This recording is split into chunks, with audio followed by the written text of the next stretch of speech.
G'day golfers. Ever found yourself redirecting blame and making excuses after having an absolute shocker on a golf course?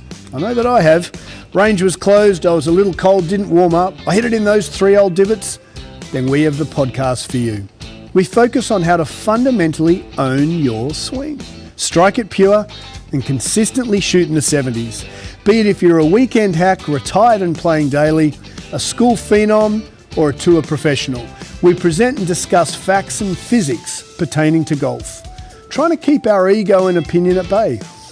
We dispel myths such as keep your head down, bend your knees, or my all-time favourite, game improvement irons.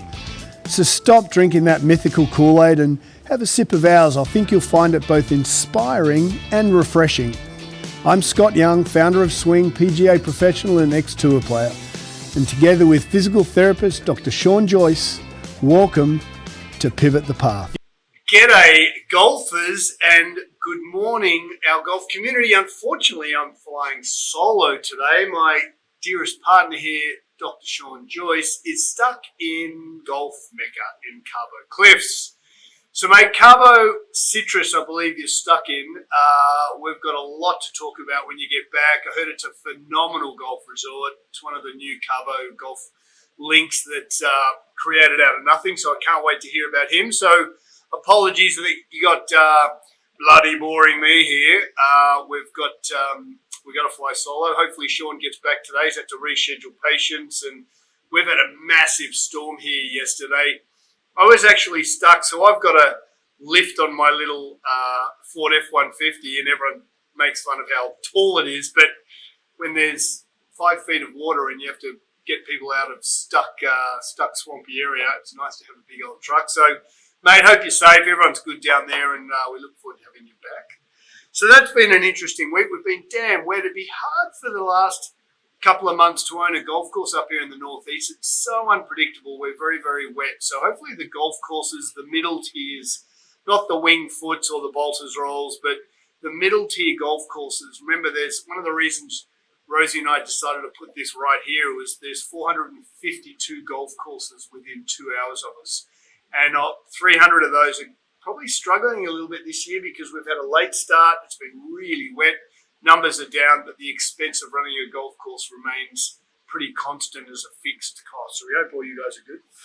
News from the Fairways, we've got bucket loads happening. Mutsuyama won the St. Jude's Classic PGA Tour event as the FedEx Cup starts to ramp up. LPGA, the Scottish Open, Lucia Coughlin, she had a fun around 300 to finish 14 under. Pretty solid for the 31-year-old there. DP Tour, love this story. 51 maiden starts on the DP Tour, and David Levetto finally wins, Frenchman, young guy. So fantastic there. And so Liv, obviously we'd love Liv to be a little more consistent in their delivery for us customers, but Liv Koepka beat John Rahm in a playoff there, 19 under.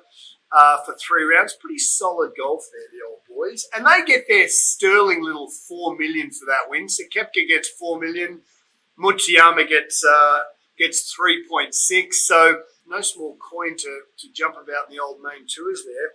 And then Jose Luis Ballester won the US Amateur. Huge news. So he's won the US Amateur. So he gets a start in all the majors for 2025. So fantastic, Jose, fantastic in terms of Sergio Garcia's dad's his coach, which I think is really cool. So that's a nice little international flavour for the old US Amateur. So we'll see how the young fella goes. He's wearing kind of normal socks and shoes and golf shirt. He seems like a very normal lad. So we love that. So that's where we're at. And then from us, Swing has been going absolutely ballistic. And as Rosie and I develop this process, which is what? Math-based learning, we want these golfers to come into Swing. And now after we've been in this 3 years, you know, our mad plan is absolutely hatching exactly how we thought. This is a reset button. And it's a reset button on numerous levels.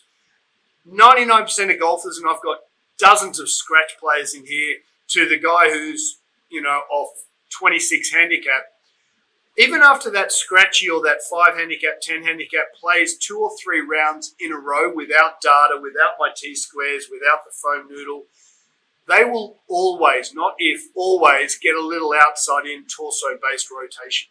So what we're finding and what I thought to be the case, and very proudly, is that swing is a reset, to reset your systems, to get back playing, get back from the inside, get the feel and go out and play again. So this is a place you can get a little technical. Why? We want you golfers to own your swing. That's what it's all about. Own your body, own your swing. So we're really proud to see the golfers come back into swing. The usual comment is, oh shit, Youngie, it's been getting a little loose. 20 minutes in here, boom, you're away. I now notice that for the clients I teach, and this is really cool, I don't need hour lessons anymore. It's a 25-minute, 20 to 25-minute reset. They know the systems. They know the math. I just tweak them a little bit. Usually it's alignment, setup, ball position, posture, and then they're away again, which is testament to what we're doing in here. And 2 anecdotes yesterday, which were pretty powerful. And what we love about this place is that the anecdotes that are in the swing community are real. So we had one of our great members, Rob, just had his young daughter, so his mind's a bit time's a bit time poor. And they had this big old fitting card at his local club, quite a fancy course in the northeast here. And they get the fitting cut out on the range, and you get all this bullshit, and it's just a dog and pony show. 2 things I'm going to throw at you guys when you're playing golf. The golf industry will get you into this hugely long driver. And what I mean by that, here's my current gamer, so you can grab a seamstress rule you can use just a tape measure if you like. But if I grab a seamstress rule here on my driver, to the total end is 44 inches. We're going to get, this is our new prototype. It's like the America's Cup in the 1980 winning, the Australian had their winged keel. Mr. Bertram, if you're listening, I'm a mad sailing fan. So my driver's 44 inches. Stock now with coming out of every manufacturer is 45 to 45 and a half. So my driver is about 2 inches shorter than anything that's coming out on the main platform right now. Remember, the industry is about smoke and mirrors. So when those guys get the old driver fittings, just be very, very careful. When you get that driver fitting from your club pro, remember his job is to sell you golf clubs. We're not trying to disrupt here on purpose, but we're just sticking high to facts, which is math and physics. My drive is 43 and a half inches long, 44 to the tip. I'm going to hit that 300 yards, and I'm going to hit it very, very straight because it's extremely stiff. Remember physics, lighter is faster, stiffer is straighter, less dispersion. What generally happens when you get a driver fitting is you're not going to be warm. You've come generally straight from your car. They'll give you 10 shots to warm up. So chances are for the average male, you're using your torso coming outside in. So what genuinely happens, if you look at the flex of this driver, which is a supply driver I grabbed out of the rubbish bin here, it's very, very whippy. Now, why would that occur? Well, if I'm not quite warmed up and it's a Saturday morning and I've just been working for a week, I'm going to spin my torso left, pointing left. Then if that club fitter then gives you a super flexible shaft, you will hit this straighter in the moment. But once you get warm and you disassociate with your hips, this will be terrible. So poor old Rob came in yesterday compared to this driver that hardly even moves, my driver. And Rob came in yesterday and said, Youngie, this is bizarre. I'm hitting my irons well, but I can't seem to get this new driver, anywhere remotely face less than par. So he's got a brand new driver, and unfortunately the driver shaft is so whippy, and you can just see how thick the driver shaft is. It's very thin, therefore it moves a lot. So we're going to throw a new driver shaft in for him today. He's playing Thursday, and we'll report back to that. And then just with the bounce of your golf clubs, as we've always talked about, make sure you've got one high bounce and one low bounce. Proudly, we're going to have more about our golf clubs coming through very imminent. We're going to be launching our new line of irons and wedges. We have locked in a wonderful manufacturer that's all going to be American made, which is cool. And you must have 2 different style of bounces, again, which is where the fundamental flaw of the industry comes in. Most guys and girls who leave their clubs here, I always check their clubs and we make sure lies and lofts are correct.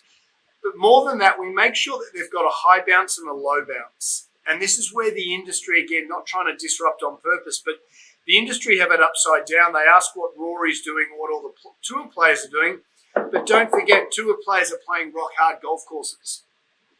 You absolutely need a low bounce, 2, 3, 4 degrees, and a high bounce. As much bounce as you can get on that sand iron to ensure that you play your good golf. So that is so crucial. And then the last one was yesterday we had this big old boy, Mark, who is a beast. And he's just broken 2 golf clubs, his 9-iron and his 7-iron. He broke his 9-iron in here yesterday. And so what we did was just explain, Mark, what's the math telling you? Well, the math is telling me that he was outside 7, 8 degrees. Sometimes big old Mark starts to get in here and just wail away. And so we said, okay, you think about it. This guy's a big boy, Division 1 footballer, massive dude, 6'4". He's probably 260 and he's hardly got an ounce of fat on. Very big, strong guy. But because he's coming outside in 7 degrees, took away the noodle, kicked away the T-square, he and I had a little bit of an abrasive conversation yesterday. I said, Marco, you've just broken your 9-iron because you're outside 7 degrees, super steep, and then you're hitting down into the ground and you're a big human being. How about we fix the narrative of math? So in about 6 swings, and if he was here today, he'd tell you, we got him from the inside shallow, hitting it 20, 30 yards further. So we fixed the narrative of his face to path, and we explained that, hey, a golf shaft's only stainless. You can basically break. I can snap this thing because it is so whippy. I could break this right now if we wanted to. They're only stainless steel. That's why you can see people break their putters over their knee. So the point is, every time you play golf, whether it's practice or play, if you're practicing, you can be a little technical to get the right feel. But the point is to own your swing. You've got to have a narrative of what you're trying to achieve. So we turned Mark yesterday from outside 7, played a lot of golf outside, middle of summer in Northeast, to inside 5, face 2. So now he's starting to shape the golf ball. He's using his lower body to create speed. And we just remind what we're learning at swing is because so many people just lack a little bit of decision and precision in how they practice. So what am I trying to illustrate with the anecdote about Mark? And again, truth is I said to you yesterday, what we're finding here at swing is that the industry will throw, whether it's this gadget or that gadget, most of it's just bullshit. Be dedicated to a process to have face less than path. You can swing the club outside in, face less than path, but you will start to hurt your lower back in doing so. We're going to physiologically suggest that you come from the inside to protect your lower back, hit it straighter, hit it longer, and hit it further. That's a proven fact. That's undeniable. So if you can trust us that coming from the inside is key, if every time you hold a golf club in your hand, every single component here at swing, whether it's my arrow, whether it's the T-squares or the noodle, everything is destined to be face less than path. And if I promise you golfers, if you guys can just stick to asking yourself, is what I'm currently doing or working on making it easier or efficient to have face less than path, you'll play great golf. You don't need all the dog and pony show. You don't need all the gadgets. You certainly don't need all the teaching aids. Most of them are just smoke and mirrors. If you just be diligent towards face less than path, then I promise you you'll play off single figures, approaching scratch. Golf is a game of math and physics and geometry. And it sounds technical, but it is super, super simple. So you can absolutely own your swing. Every single component in here is geared towards having you guys, the golfers, have your club face at the point of impact less than path. And I want you to hit the ball physically as hard as an absolute freight train, hard as you physically can. And so what we're finding is that as we take the step back and watch everyone practice, remember, I watch people practice intimately from a very short distance, 14 hours a day, which is very different to the average golf pro who's in the pro shop, in the clubhouse, doing tournaments. I'm actually watching various levels of golfers practice. And I'm just seeing that the attention to detail is absolutely appalling. And that's what we're doing here at Swing. We're just making the attention to detail in the very short period of time these busy mid-towners have, to be absolutely on point so they can own their swing from the inside, face less than path, go play golf. So whether it's that long driver that looks shiny but doesn't deliver, whether it's having 3 bounces in your bag of your wedges that's all the same, just have attention to detail so you can absolutely own your swing. Beauty golfers, look, thanks for listening. Bugger Lugs will be back next week. We'll get him back from Cabo Cliffs and can't wait to hear about his round of golf. We still got to talk about our round at the creek and obviously the new driver I've got in the bag. But remember, you can absolutely own your swing with the work you put into your game off the golf course. Be really diligent with your practice so that when you hit the golf course, you can absolutely rip it, come from the inside, face less than path, and destroy it. So we'll see you next week. Sean and I will be back and we'll discuss that driver, how we played at Cabo, and our recent round. Thanks for listening. Cheers.